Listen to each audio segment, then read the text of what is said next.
There is one moment in rugby that every new player dreads. You receive the ball, the opposition is coming, you freeze. Not because you are slow, not because you are weak, because nobody prepared you for what to do next. Most beginners spend their first season surviving instead of playing. They follow the drills, learn the basic rules, show up to every practice, and they still feel lost. In a real game, that is not a talent problem. That is an information problem. There are 5 things every experienced rugby player knows that coaches almost never teach in year 1.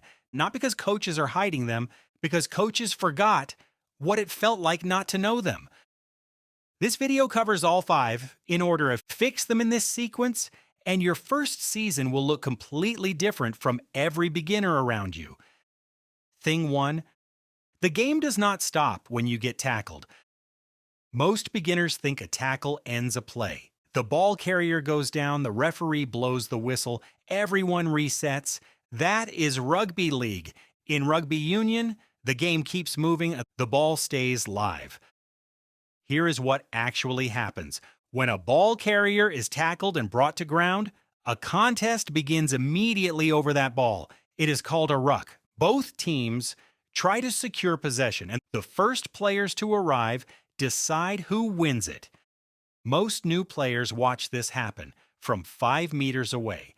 That is the single most costly mistake in beginner rugby. Your job after a teammate gets tackled is not to watch, it is to arrive. Fast, low, and hard.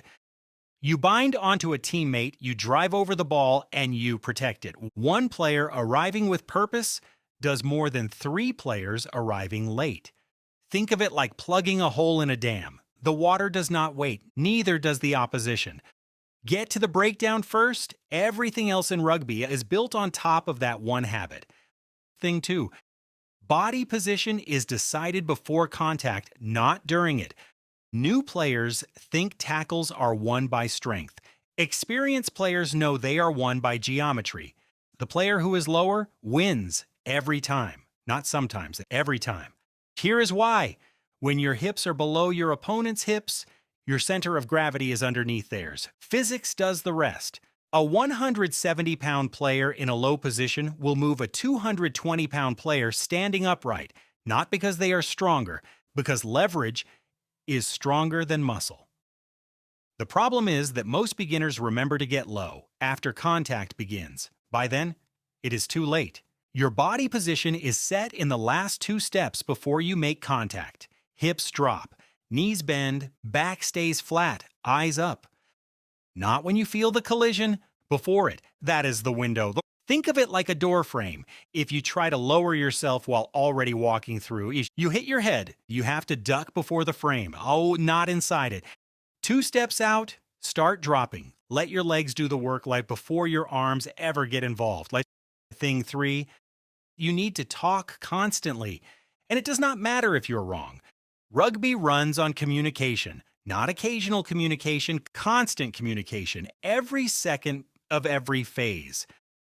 Walk onto any elite training pitch and the noise level surprises you. Players are calling before the ball arrives. They are calling during contact. They are calling after the ruck forms. It never stops. New players stay quiet for one reason. They are afraid of saying the wrong thing. Here is what experienced players know. A wrong call gives your teammates something to react to.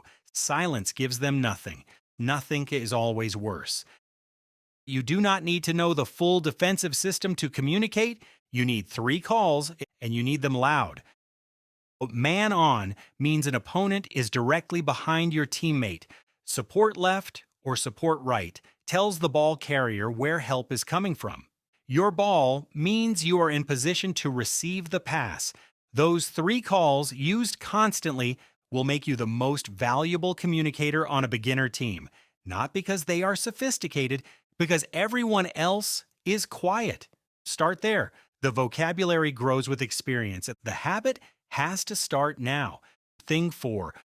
Passing backward is harder than it looks, and most people do it wrong. Rugby has one rule about passing that beginners learn on day 1. The ball must go backward. Simple.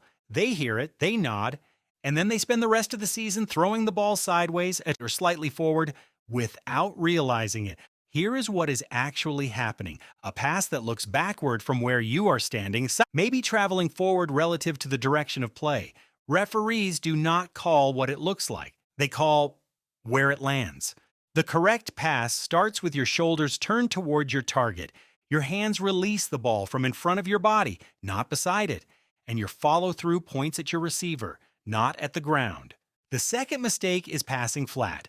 A flat pass gives your receiver no time to catch and move. It forces them to stop, gather, and then run. You have already lost the momentum you created. Pass behind your receiver's inside shoulder. Let them run onto the ball. When a good pass connects, the receiver is already moving at full speed before the ball arrives. Think of it like leading a moving target. You are not throwing where they are, you are throwing where they are going to be. Thing 5. Fitness in rugby is not what you think it is. Most beginners prepare for rugby by running. Long runs, interval runs, treadmill sessions. They arrive at their first full game, and they are exhausted by halftime. Not because they are unfit, because they trained for the wrong thing. Rugby fitness is not continuous, it is explosive and repeated. A match asks you to sprint at full effort, stop completely, walk for 30 seconds, then sprint again. That cycle repeats for 80 minutes. Long, slow running builds your aerobic base. It does not build your ability to repeat explosive efforts with short recovery. That is a completely different system. The way to train it is simple. Short, hard efforts followed by incomplete rest. 10-second sprints, 30 seconds of walking, repeat 12 times. That pattern is closer to what a rugby match actually demands than any distance run. The second part of rugby fitness that nobody mentions is contact fatigue. Being tackled, getting up, tackling, getting up, driving in a ruck, getting up. That physical accumulation wears your body down in a way no running drill replicates. In your first season, you will feel this after 20 minutes. That is normal. Your body is adapting to a kind of physical demand it has never experienced. The only way through it is matches. Each one makes the next one easier.